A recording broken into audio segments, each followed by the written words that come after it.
नासिक, जामताड़ा, बांद्रा और देश के कई हिस्सों में लॉकडाउन के बीच खराब होते हालात सामने आए, जिनमें अधिकतर जगहों पर लोग बेवजह लॉकडाउन का उल्लंघन करते नजर आए, तो कहीं मजबूरियां आम लोगों के और लॉकडाउन के आदेश के बीच में आ रही।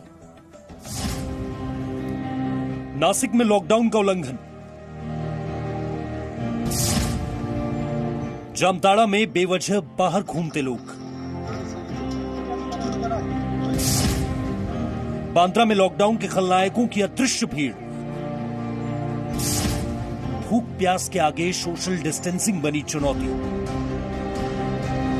देश के अलग अलग हिस्सों से आती ये तस्वीरें लॉकडाउन के बीच खराब होते हालात की तस्दीक भी करती हैं और कई जगहों से लोगों की वो भीड़ भी सामने आ रही है जहां लोग बेवजह ही घर से बाहर निकल रहे हैं और फिर पुलिस उनको सबक सिखा रही है। जी न्यूज मजबूरी में फंसे लोगों तक भी पहुंचा और उस भीड़ तक भी पहुंचा जिनके जिद्दी रवैये को पुलिस डंडे के सहारे ठीक कर रही है। नासिक में लॉकडाउन का उल्लंघन देखने को मिल रहा है। गोदावरी के रामकुंड में डुबकी लगाने के लिए युवकों की भीड़ देखने को मिली। सिंचाई के पानी के लिए गंगापुर डैम का पानी गोदावरी में छोड़ा गया था, इस कारण गोदावरी का जलस्तर अचानक बढ़ गया। इस वजह से लक्ष्मण कुंड में भी पानी भर गया था, लेकिन लॉकडाउन का उल्लंघन करके कुछ युवा दोपहर 3 बजे गोदावरी नदी के बढ़ते जलस्तर को देखने आए और कई युवा डुबकी लगाकर स्नान करते देखे गए। रामकुंड में कोई सुरक्षा रक्षक और पुलिस उस समय पर मौजूद नहीं थी। जामताड़ा में बेवजह सड़कों पर निकलने वालों से पुलिस अनोखे तरीके से निपट रही है। पहले पुलिस बेवजह निकलने वालों पर डंडे बरसाती थी, लेकिन अब डंडों की जगह गले में कागज की तख्तियां टांग दी जा रही है। इन तख्तियों में लिखा है, हम नहीं सुधरेंगे, हम समाज के दुश्मन हैं।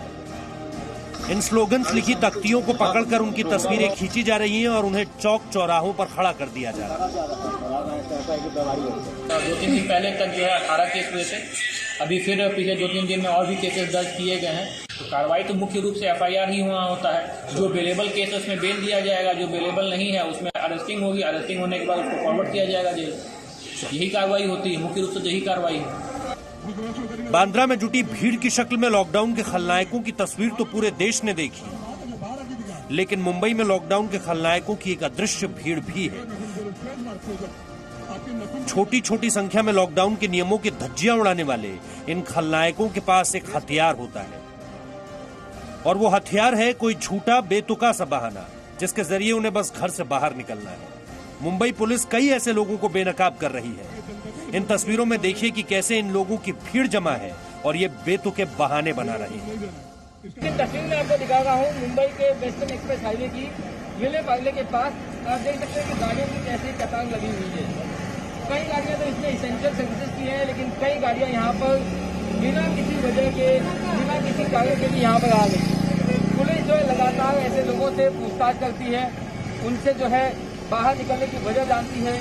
तो उसके बाद जो लोग वजह बताते हैं, कई बार वो वजह आपको हंसाएंगे तो कई बार उन वजह से आपको जो है गुस्सा भी आएगा। महाराष्ट्र के सूखा प्रभावित उस्मानाबाद जिले में अप्रैल के महीने में पानी की किल्लत होने लगी है। उस्मानाबाद के कोलेवाड़ी गांव में लोगों को पानी के लिए 8 दिन राह देखनी पड़ती है। लॉकडाउन के चलते पानी के लिए जिला प्रशासन के टैंकर पर ग्रामीण निर्भर है, लेकिन टैंकर के सामने पानी के लिए लोगों की भीड़ सोशल डिस्टेंसिंग का पालन करने में नाकाम है। कोलसेवाड़ी में सुबह टैंकर आता है तो उसके लिए कोई कतार नहीं लगती, लोग एकदम से इकट्ठा हो जाते हैं। पेयजल के लिए लोगों की भीड़ टैंकर के नजदीक लगातार इसी तरह से इकट्ठी होती दिखती है।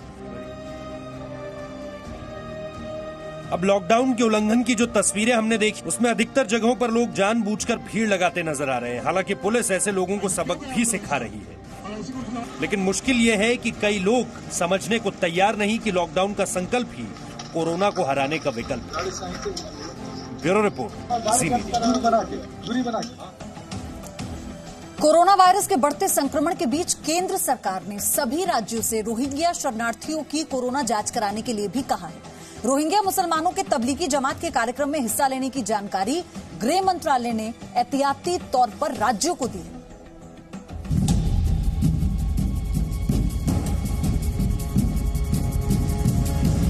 तबलीगी जमात के बाद अब रोहिंग्या। देश में कोरोना फैलाने वाले कितने चेहरे।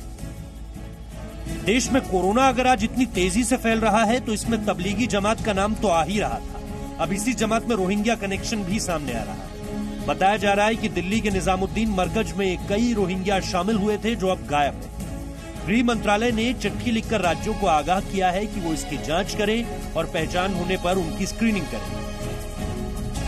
गृह मंत्रालय ने चिट्ठी में लिखा है कि हैदराबाद के कैंप में रहने वाले रोहिंग्या हरियाणा के मेवात में आयोजित तबलीगी जमात के कार्यक्रम में शामिल हुए थे और यही लोग दिल्ली के निजामुद्दीन मरकज में भी शामिल हुए थे। ठीक उसी तरह दिल्ली के श्रम विहार और शाहीन बाग में भी रहने वाले रोहिंग्या तबलीगी जमात के कार्यक्रम में गए थे जो अपने कैंप में वापस नहीं आए। तबलीगी जमात के कार्यक्रम में भाग लेने के बाद रोहिंग्या मुसलमानों की उपस्थिति पंजाब के डेरा बस्ती और जम्मू में होने की खबर है। तबलीगी जमात के कार्यक्रम में रोहिंग्या मुसलमानों के शामिल होने का आरोप है। हैदराबाद, तेलंगाना और मेवात के लोगों ने निजामुद्दीन मरकज के कार्यक्रम में हिस्सा लिया था। कई रोहिंग्या मुसलमानों के कोरोना संक्रमित होने की आशंका है। इस बीच मौलाना साद ने क्राइम ब्रांच को चिट्ठी लिखकर FIR कॉपी मांगी है और ये कहा है कि उसने 91वीं CRPC के तहत मांगी गई जानकारी दे दी है और वो जांच में सहयोग कर रहा है। गृह मंत्रालय के मुताबिक देश में 40,000 रोहिंग्या दिल्ली, जम्मू और हैदराबाद सहित देश के विभिन्न हिस्सों में रहते हैं। भारत में ये दिल्ली, उत्तर प्रदेश, हरियाणा, राजस्थान, महाराष्ट्र, जम्मू कश्मीर, आंध्र प्रदेश और मणिपुर, इसके अलावा पश्चिम बंगाल भी इनका ठिकाना है। लेकिन इन तमाम बातों के बाद अब सवाल यही है कि देश में कोरोना फैलाने वाले कितने चेहरे हैं? जमात के रोहिंग्या कनेक्शन से क्या पकड़े जाएंगे गुनहगार? और सबसे बड़ा सवाल ये कि देश में ऐसे और कितने रोहिंग्या जमातियों के सहारे कोरोना को फैलाते आजाद घूम रहे हैं। ब्यूरो रिपोर्ट, जी मीडिया।